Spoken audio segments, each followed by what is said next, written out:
Hello बच्चों, चलिए प्रश्न को पढ़ते हैं।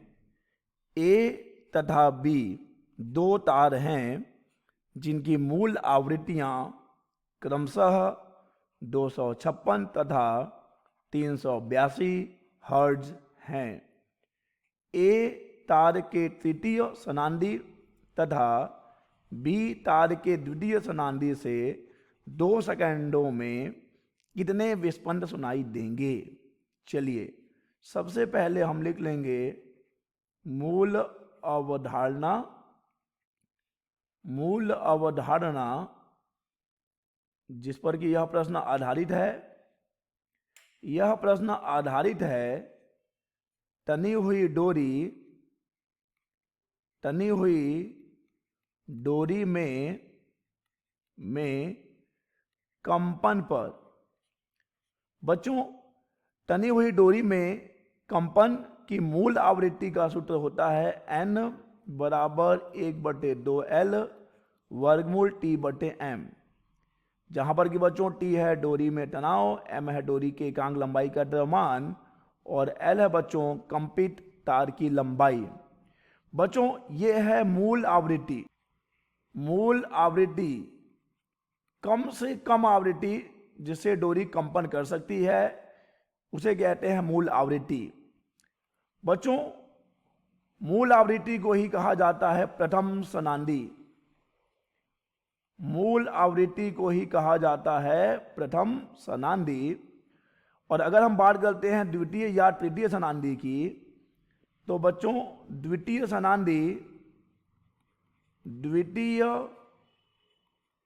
समांदी प्रथम समांदी का दोगुना होता है और तृतीय समांदी मूल आवृत्ति अर्थात प्रथम समांदी का 3 गुना होता है। और बच्चों यहां पर हमें विस्पंद को भी समझना पड़ेगा, क्योंकि हमें यहां पर विस्पंद की भी बात करनी पड़ेगी, क्योंकि यह प्रश्न विस्पंद पर भी आधारित है। चलिए बच्चों समझ लेते हैं कि विस्पंद क्या होता है। बच्चों विस्पंद तरंगों के अध्यारोपण पर आधारित एक परिघटना है। तरंगों के अध्यारोपण पर आधारित एक परिघटना है जिसमें कि बच्चों किसी माध्यम में एक ही दिशा में चलने वाली लगभग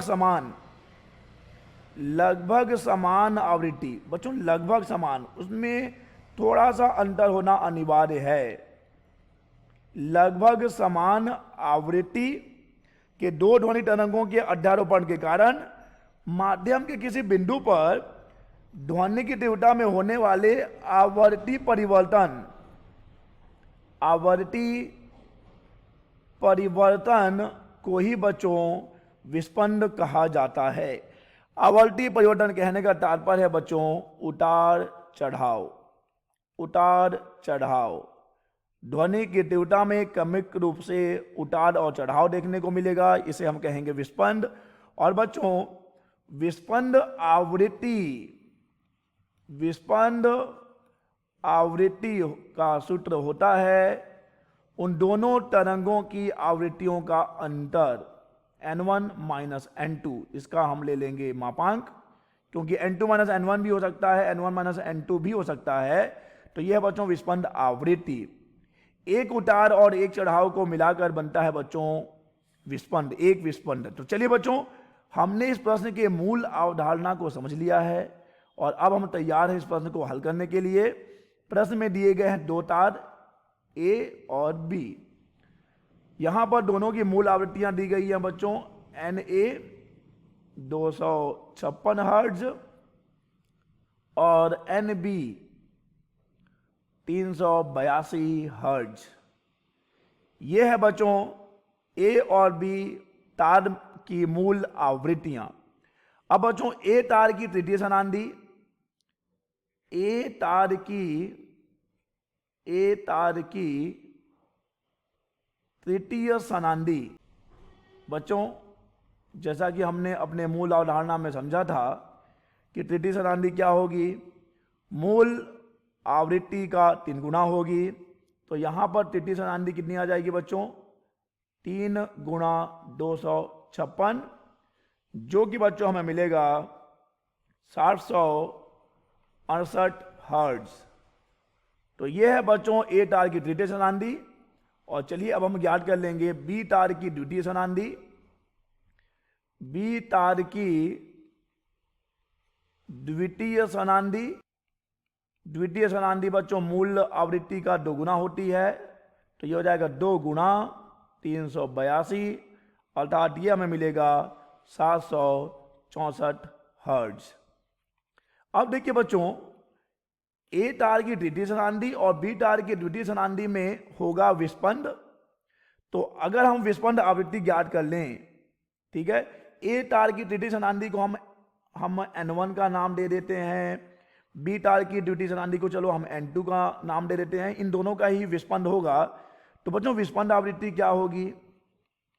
विस्पंद आवृत्ति यानी कि विस्पंद प्रति सेकंड, विस्पंद आवृत्ति अर्थात विस्पंद प्रति सेकंड हो जाएगा दोनों आवृत्तियों का अंतर, अर्थात ये हमें मिलेगा 768 माइनस 764।